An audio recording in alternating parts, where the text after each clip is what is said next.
Guys, let's continue our series of Portuguese in India. We have already covered up to Vasco da Gama in last lecture, and in this lecture we will see what actually happened after the Vasco da Gama.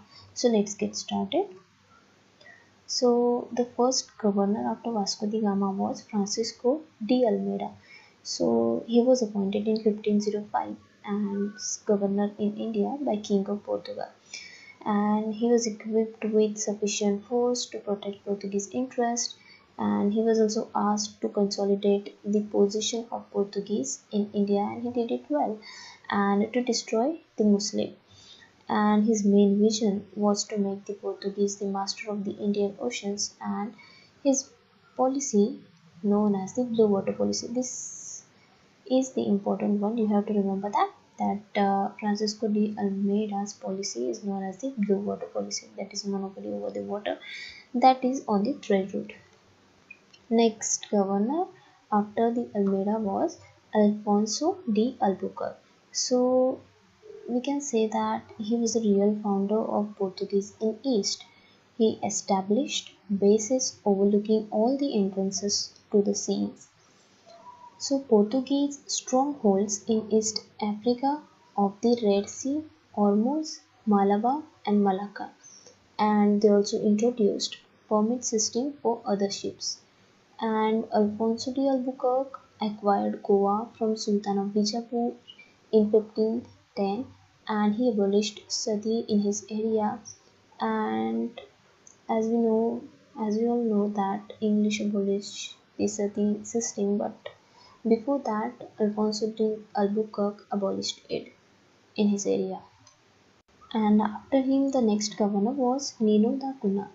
Nino da Cunha shifted his headquarters, that is to Goa from Kochi, and da Cunha also attempted to increase Portuguese influence in Bengal by settling many Portuguese nationals there with Hooghly as headquarters.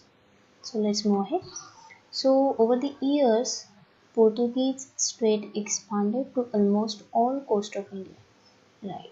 So trading posts are Kannanur, Calicut, Kochi, Mangalore, Santhom in Chennai, Nagapatnam in Andhra Pradesh, and Hooghly in Bengal. Let's move ahead. So, what are the advantages of Portuguese that made them to stronghold on the trade route of India? So, there were some of the advantages. Let's see one by one. Excellent ships and navy with cannons. This was the greatest of all the advantage of Portuguese, and Egypt and Middle East lacked timber and couldn't build ships. So there were no competitor in ship making to Portuguese. So this makes stronghold, and no other superpower existed at that time, that and Chinese restricted themselves to enter only to India, that they were only interested in trade and earning profit, and Portuguese interested in trade as well as they are also wanted to monopolize the trade route by excluding all other competitors. And the knowledge they were having knowledge of sea, maps, excellent tradesmen and governors made them best at that time. The next is the relation with Mughals.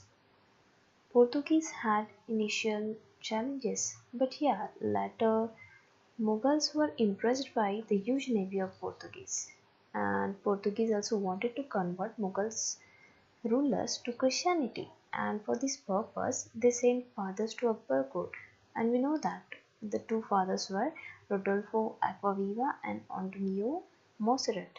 This question already asked in UPSC. Keep it in mind. And the next uh, that, but they failed to the religious convergence, but they got permission to build churches. Yeah, so they built churches and the various skills they brought to India. Meanwhile, English discovered the sea route and reached the Mughal. In 1608, William Hawkins came to Jahangir's court. Portuguese tried their best to stop them, but they failed. In 1612, English ships finally enter and Portuguese relations with Mughals spoiled. During the reign of Shah Jahan, Portuguese lost their entire rule. They were taken prisoners after they engaged in slave trade and illegal trade. Let's move ahead. There are various reasons which leads to decline of Portuguese. We will see one by one. First is rise of powerful kingdom in Egypt, North India and Marathas in Central India. Entry of the English leads to loss of trade, illegal trade and slave trade. Religious policies, atrocities towards Hindus and Muslims. Piracy and dishonest trade. Discovery of Brazil in the west diverted their main attention. Marathas captured Bassein and Selsey in 1739. Rivalry and conflicts with other European powers, and Dutch overpowered them in spice trade. What is the significance of the Portuguese that came to India? Portuguese opened up new era of global trade. They introduced modern techniques of warfare, navy, artillery in India.